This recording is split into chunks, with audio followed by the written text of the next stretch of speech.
예, 오늘은 3.1 독립만세 운동이 일어난 지 102년이 되는 해입니다.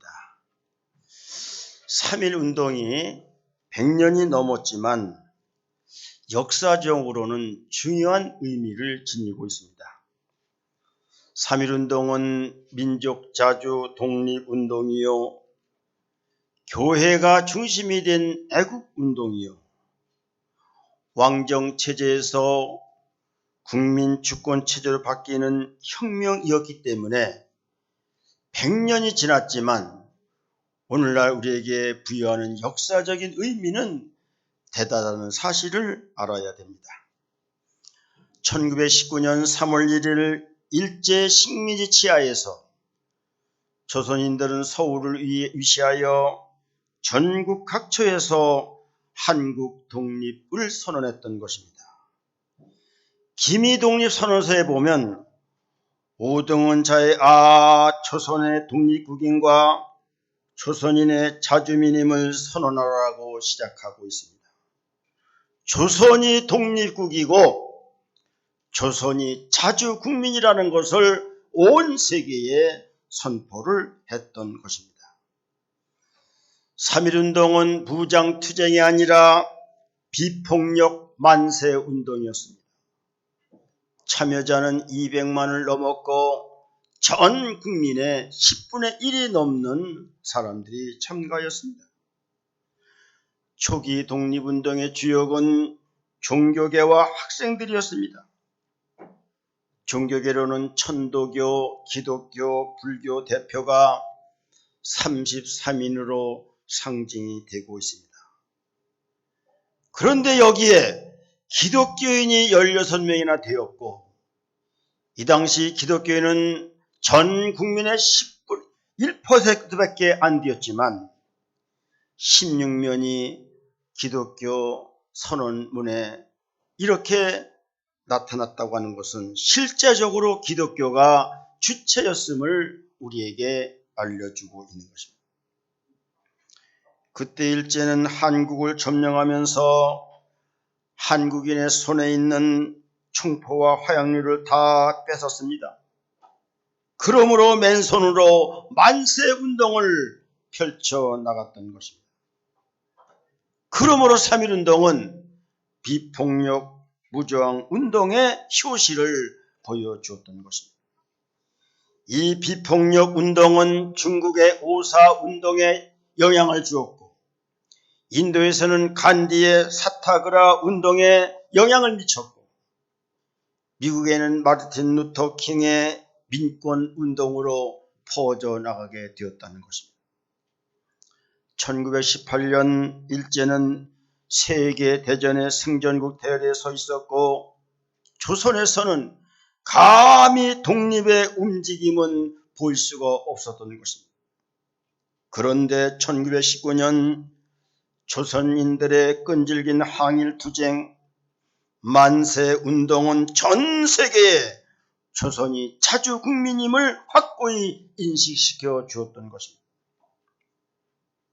그러므로 1943년 카이로 선언에 보면 이런 말이 있습니다.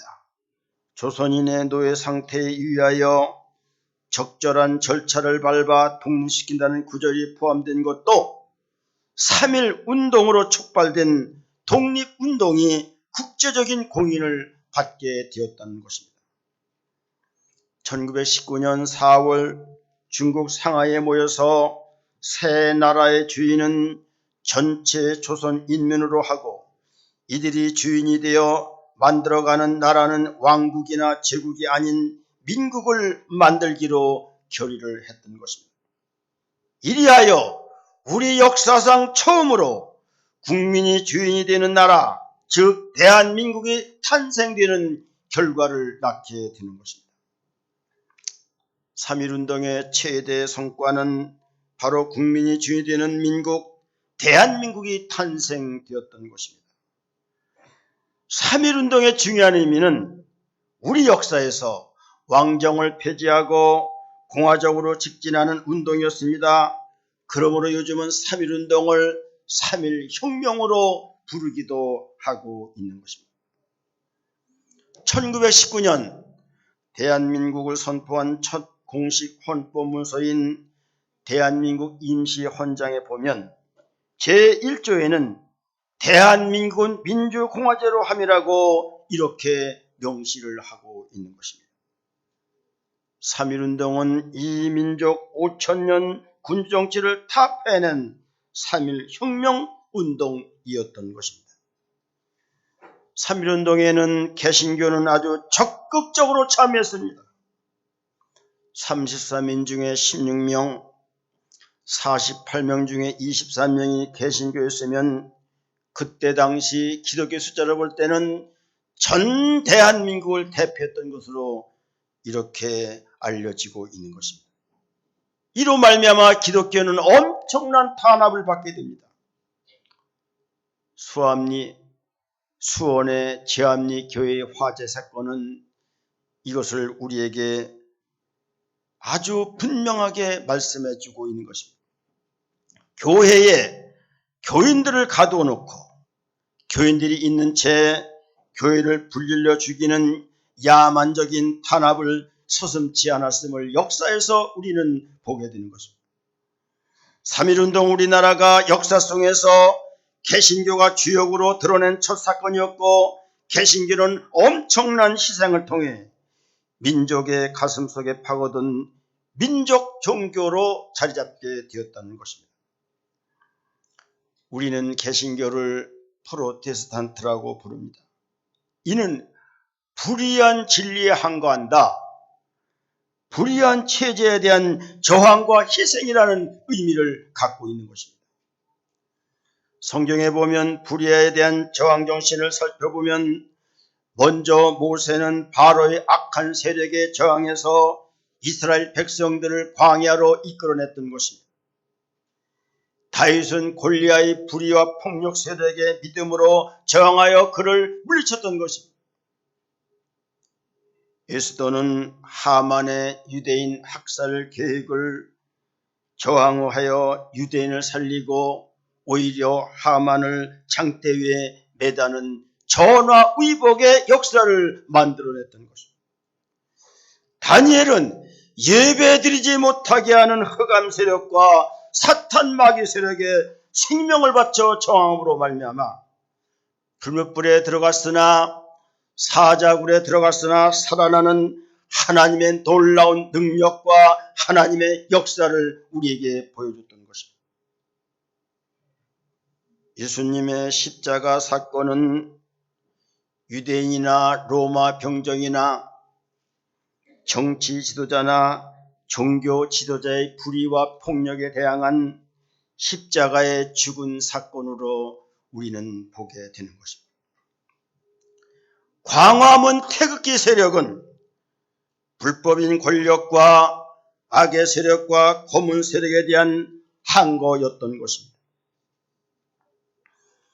전광훈 목사님에게 무죄를 선언한 호소나 부장 판사의 최종 판결문은 너무나도 유명하다는 것입니다. 나는 그분이 아직도 기독교인인지 아닌지는 알지 못하지만 최종 판결문의 내용은 이겁니다. 광화문의 태극기 세력과 함께한 전광훈 목사의 행동은 존경받아 마땅하다. 그렇게 그는 판결문을 내서 많은 사람들을 깜짝 놀라게 했던 것입니다. 3.1절을 맞이하여 우리가 이 나라를 위해서 무엇을 해야만이 하겠습니까? 나라를 위해서 피 흘려 투쟁하는 애국자들을 뒤에서 기도라 협력은 못할 망정 비평 세력이 되고 부정 세력이 되고 적대 세력이 돼서 손가락질이나 비웃고 냉소적이고 거부하는 기독교인들이 되어서는 안 된다고 하는 것입니다. 나라 없는 교회가 있을 수가 없습니다. 나라가 공산화되면 사회주의로 변하면 나라가 권력의 시녀가 되면 교회는 존재할 수 없는 것이고 진리는 존재할 수 없게 되는 것입니다. 공산주의나 사회주의 특징은 무신론과 하나님 부정입니다. 그러므로 교회를 파괴하고 교회를 말살하고 교회를 핍박하고 오늘날 예배를 못 드리게 하고 교회를 폐쇄하는 공산주의 사회주의 세력은 기독교의 적이라는 사실을 우리는 알아야만 됩니다. 공산주의는 거짓과 사기가 그들의 최고의 수단인 것입니다. 자기들의 이익과 목적을 위해 수단을 방법을 가리지 않고 있지 않습니까? 포퓰리즘으로 인기 영합하여 자기들 목적만 달성하면 되고 자기 왕국 건설하고 정권 탈취가 그들의 목적 아니겠습니까? 그들의 허울과 표방 논리는 얼마나 기가 막힙니까? 고루고루 나눠주고 같이 일하고 같이 먹고 살자는데 그러나 먹을 게 있어야 나눠주지. 자유가 없으면 일하지 않는 것입니다. 사유재산을 인정하지 않는데 누가 일하겠습니까? 열심히 일하는 자나 노는 자나 똑같이 나눠준다고 하는데 누가 일하겠습니까? 청년들 일 안 해도 돈 준다고 하니까 실업수당 받아먹고 그것으로 놀고 즐기는 이런 청년들을 길러내서 나라가 되겠습니까? 깊이 생각해야 되는 거예요. 허울 좋은 논리나 변방 논리에 하나님의 진리가 묻혀서는 안 된다는 사실을 우리 기독교인만을 깨달아야 되는 거예요. 청년들이 망하는 나라가 되고 있습니다. 6.25 사변 때 공산당의 만행과 학살과 온갖 거짓과 술수를 여러분들은 아마 잘 모를 겁니다. 여기 적어도 70, 80대 어른들은 다 그들의 만행과 술수와 거짓을 너무나 잘 알고 있는 것입니다. 역사를 모르는 민족은 망하는 것입니다. 나는 우리 교인들에게 3.1절을 맞이해서 세 가지 의식을 말씀드리고 싶습니다. 첫 번째는 오전 의식을 가져라. 내가 언제나 하나님 앞에 서 있다는 의식을 가져라. 이것이 칼빈의 좌우명 꼬람데오 하나님 앞에서라는 좌우명이 되는 것입니다. 내가 하나님 앞에 서 있다고 하면 우리는 진실해질 수밖에 없습니다. 내가 하나님 앞에서 행동한다면 우리는 경건해지는 겁니다. 그리고 책임 있는 삶을 살아가게 되는 것입니다. 두 번째는 역사의식인 것입니다. 이 대한민국이 전후에 60년, 70년 만에 전 세계 10대 경제에 각용된 것은 그냥 된 것이 아닌 것입니다. 역사를 통하여 여기까지 왔다는 사실을 알아야만 됩니다. 우리 선조들의 모든 공로와 장점을 부셔뜨리려고 하는 그런 세력은 잘못된 세력이라는 사실을 알아야만 됩니다. 지금 우리나라의 역사가 어디로 흘러가고 있는가를 잘 깊이 우리는 판단하고 관찰하고 우리는 분별해야 되는 것입니다. 일제치하에서의 역사, 나라 잃은 서름을 우리는 잘 되새겨야만 됩니다. 주권 없는 나라의 피해가 얼마나 고통스러운 사실을 우리는 깨달아야 되는 겁니다. 6.25 공산당의 침략으로 자유민주주의가 말살되었습니다. 많은 인명이 학살당했습니다. 경제적인 손실은 말할 것도 없고 완전 국토가 망해진 그런 공산당의 이 침략 행위를 우리는 깊이 명심하고 우리는 조심하고 우리는 잘 살펴야만 되는 것입니다. 세 번째는 사명의식을 우리는 가져야만 됩니다. 기독교의 사명은 복음의 사명과 선교 사명과 나라 사랑 사명인 것입니다. 우리는 복음을 전하는 것입니다. 하나님 영광을 나타내서 우리는 선교를 하는 것입니다. 그리고 나라를 사랑하는 것이 기독교인의 사명인 것입니다. 끝으로 3.1운동이 기독교에 무엇을 가져왔나요?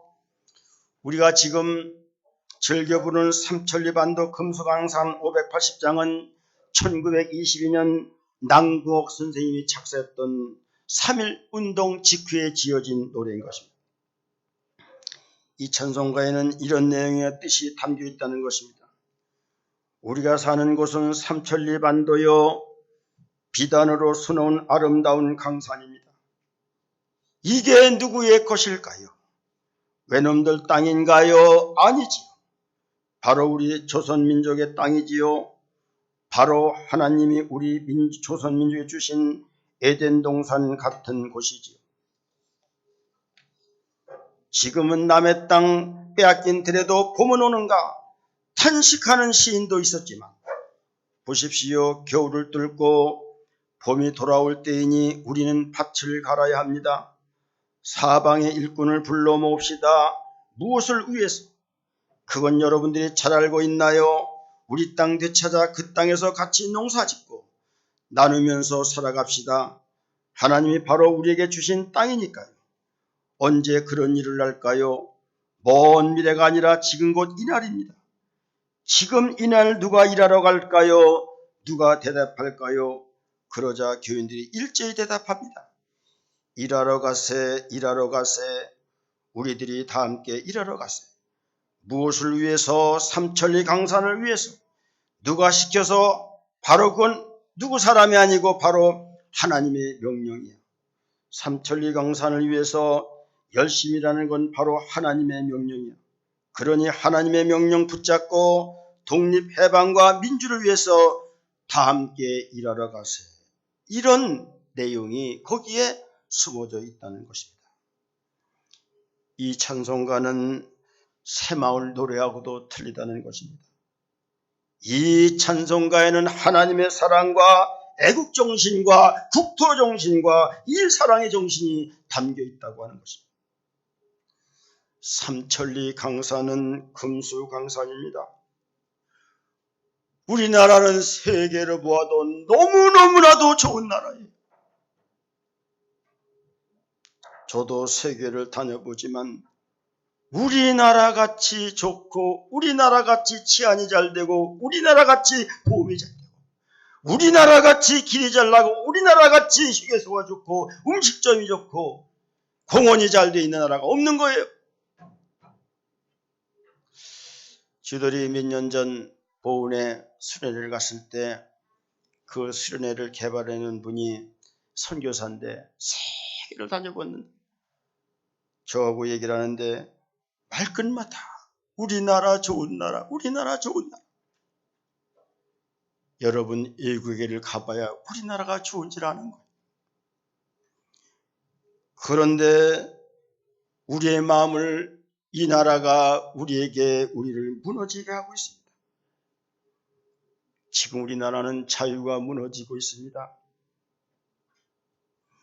민주주의가 자꾸 퇴색되어 가고 사회와 공산주의로 치닫고 있습니다. 경제가 무너지고 법치가 무너지고 있습니다. 정치가 무너지고 교육이 무너지고 역사가 무너지는 그런 시대에 우리는 살아가고 있습니다. 나라의 최고 에너지는 멘탈이 붕괴되고 있습니다. 가치관이 붕괴되고 국가 정체성이 붕괴되고 다음 세대가 붕괴되고 있습니다. 다음 세대의 주역인 청년들이 붕괴된다고 하는 것은 엄청난 심각한 일입니다. 우리가 청년 세대를 이어서 한때는 삼포 세대라고 하더니요. 세 가지 포기, 결혼 포기, 자녀 포기, 집 포기, 그 다음에는 7포 시대 7가지 포기라는 겁니다. 그러니 지금은 이제는 숫자를 셀 수 없이 N포 시대가 됐다고 이렇게 말들을 하고 있잖아요. 청년들의 붕괴는 정신 에너지의 붕괴요, 다음 세대의 붕괴요, 미래 세대의 붕괴인 것입니다. 이런데도 심각하게 받아들이지 못하는 분별력 없는 교인들이 있어요. 이런 정부가 잘한다고 따라가는 사람들이 있어요. 믿음으로 말씀드리면 안 되는 겁니다. 하나님 사랑하지 않습니다. 우리는 어떻게 청년들을 살릴 것인가? 사도행전 2장 17절은 우리에게 이렇게 말씀합니다. 하나님이 말씀하시기를 말세 내가 내 영을 모든 육체에 부어주리니 너희 자녀들은 예언할 것이요 너희 젊은이들은 환상을 보고 너희 늙은이들은 꿈을 꾸리라. 이렇게 말씀하고 있습니다. 말세에 하나님의 영이 모든 육체에 부어진다면 우리의 자녀들이 예언한다는 겁니다. 장래를 내다본다는 겁니다. 앞이 보인다는 겁니다. 복음을 말한다는 겁니다. 젊은이들이 비전을 본다는 것입니다. 내 야망에 사로잡히는 것이 하나님의 비전, 국가의 비전을 꿈꾼다는 것. 늙은이들이 앞을 바라보고 꿈을 꾸는 그런 나라가 된다는 겁니다. 얼마나 아름다운 모습입니다. 자녀들이 예언하게 만들어야 됩니다. 젊은이들이 비전을 꿈꾸게 만들어야 됩니다. 노인들이 꿈을 꾸는 그런 세상을 만들려면 모든 육체에 부어지는 하나님의 영이 부어질 때 그런 역사가 나타나게 된다는 것입니다. 오늘 본문 역대하 7장 12절 16절을 보겠습니다. 밤에 여호와께서 솔로몬에게 나타나사 그에게 이르시되 내가 이미 내 기도를 듣고 이것을 택하여 내게 제사하는 성전을 삼았으니 홍내가 하늘을 닫고 비를 내리지 아니하거나 혹 메뚜기들에게 토산을 먹게 하거나 혹 전염병이 내 백성 가운데 유행하게 할 때에 내 이름으로 일컫는 내 백성이 그들의 악한 길에서 떠나 스스로 낮추고 기도하여 내 얼굴을 찾으면 내가 하늘에서 듣고 그들의 죄를 사하고 그들의 땅을 고칠지라. 이제 이곳에서 하는 기도에 내가 눈을 들고 내 귀를 기울이니 이는 내가 이미 이 성전을 택하고 거룩하게 하여 내 이름을 여기에 영원히 있게 하였습니다. 내 눈과 내 몸이 항상 여기 있으리라. 이렇게 말씀하고 있습니다. 13절에 보면은 경제적인 어려움과 전염병의 위기에 빠졌을지라도 내 이름으로 일컫는 백성은 한마디로 예수 믿는 사람들입니다. 하나님의 백성들입니다. 이들이 악한 길에서 돌아서면 악한 길은 사람의 길입니다. 악한 길은 세상 길입니다.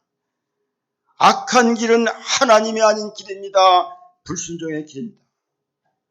악한 길에서 돌아서서 스스로 낮추고 영적으로 겸손하고 겸손하는 겁니다. 낮춘다는 것은 가정에서 부모에게 나를 낮추라는 겁니다. 학교에서 스승 앞에 나를 낮추라는 겁니다. 교회에서 목사 앞에서 나를 낮추라는 겁니다. 사회 속에서 윗사람에게 나를 낮추라는 겁니다. 그래야 낮추고 겸손한 사람이 되는 거예요. 그리고 기도하여 내 얼굴을 찾으면 기도신앙. 적어도 장로와 집사와 권사는 새벽 기도에 나와서 민족과 국가와 나라를 위해서 기도하라고 주님이 세워준 겁니다. 수요 기도회는 모여서 기도하라고 만들어 놓은 거예요. 여러분 잘 기억하시길 바랍니다. 예배 이상 하나님의 축복은 없는 거예요. 내 얼굴을 찾으면 주님의 은혜를 구하라는 것입니다. 인간적인 방법과 세상 방법을 하지 말고 하나님의 방법, 영적 원리로 행하면 하늘에서 내 그 기도를 듣고 죄를 사하고 이 땅을 고쳐주셔서 경제적인 고통으로부터 전염병으로도 회복시켜 주신다고 하나님은 우리에게 말씀해 주는 것입니다. 12절을 다시 한번 보겠습니다. 밤에 여호와께서 솔로몬에게 나타나사 그에게 이르시되 내가 이미 내 기도를 듣고 이곳을 택하여 내게 제사하는 성전을 삼았으니 솔로몬의 기도신앙과 솔로몬의 성전신앙이 모든 경제적인 고통과 전염병의 모든 것으로부터 문제를 해결했다는 것입니다. 16절 이는 내가 이미 성전을 택하고 거룩하게 하여 내 이름을 여기에 영원히 있게 하였습니다. 내 눈과 내 마음이 항상 여기 있으리라. 하나님이 택한 거룩한 성전, 여기에 내 이름을 둔다는 거예요. 하나님의 이름이 성전 안에 있습니다. 여호와의 눈은 성전을 향하고 있습니다. 여호와의 마음은 성전을 향하여 있는 것입니다.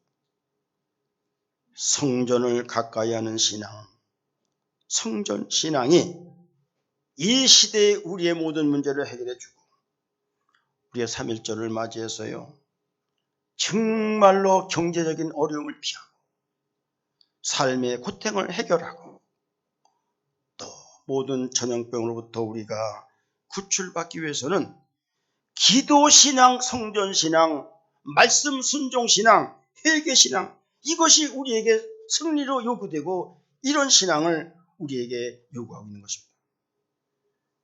아름다운 대한민국을 후손들에게 물려줘야만 됩니다. 이 사명이 우리에게 있는 거예요. 우리는 내 세대만 사는 게 아니에요. 적어도 우리는 다음 세대를 생각하고 다음 민족을 우리는 생각하면서 우리는 믿음으로 살아가야 되고 기도해야 되는 거예요. 대한민국 역사는 반만 년의 역사가 아닙니다. 1만 년의 유구한 역사인 것입니다. 반구는 신화가 아닌 것입니다. 환인과 환국은까지 치면은 1만 년의 역사, 세계 최고의 역사를 자랑하는 대한민국이에요. 중국은 우리나라의 대할피가 아니고 일본은 게임도 안 되는 나라의 역사가. 이스라엘과 대한민국은 세계의 두 축이라는 사실을 알고, 그것이 창세기 10장의 역사가 우리에게 알려주는 교훈인 것입니다. 그러므로 말씀드렸지만 하나님이 초림 예수 때 이스라엘을 쓰셨습니다. 재림 예수를 위해서 한국을 쓰신다는 이 비전과 꿈을 품고 우리는 기도하고 우리는 말씀으로 나가야 되는 거예요. 믿음을 준비하고 통일을 위해서 기도하는 우리들이 되어야만 됩니다. 나라를 위해서 꿈꾸고 위대한 대한민국을 우리는 꿈꿔야 되는 겁니다. 미국에서 지금 트럼프 대통령이 메이크 아메리카 굿 그레이트 어게인, 위대한 미국을 만들자. 나는 이번 3.1절을 통해서 메이크 코리아 그레이트 어게인, 대한민국을 다시 한번 위대하게 만들자, 이런 말씀을 드리고 싶은 것입니다. 그래서 우리에겐 저력이 있습니다. 훌륭한 이런 여러 가지 일들이 우리나라에 많이 있습니다. 유구한 역사를 자랑합니다. 창세기 10장의 역사는 하나님이 마지막 대한민국을 쓰신다는 거예요. 이런 꿈과 이런 비전을 갖고 우리는 청년을 살리고 나라를 살리고 교회를 살려나가야 되는 거예요. 3.1절을 맞는 우리들에게 하나님 주시는 선교 사명, 교회 생활을 잘 생각하고 믿음으로 기도하며 나갈 수 있는 저와 여러분들 되시기를 주님의 이름으로 축복을 드립니다. 아멘. 기도하시겠습니다. 사랑의 하나님 아버지, 감사합니다. 102의 3.1절을 맞이해서 우리에게 주시는 교훈을 잘 되새기게 하시고 내가 하나님 앞에 있다는 오전의식, 역사의식과 사명의식을 잘 되새기고 말씀신앙, 기도신앙, 성전신앙, 회개신앙을 통하여 이 대한민국을 다시 살릴 수 있는 우리 조국이 되도록 우리가 함께 노력하기를 간절히 바라고나며 다시 오실 우리 주 예수님 이름으로 기도드리옵나이다. 아멘.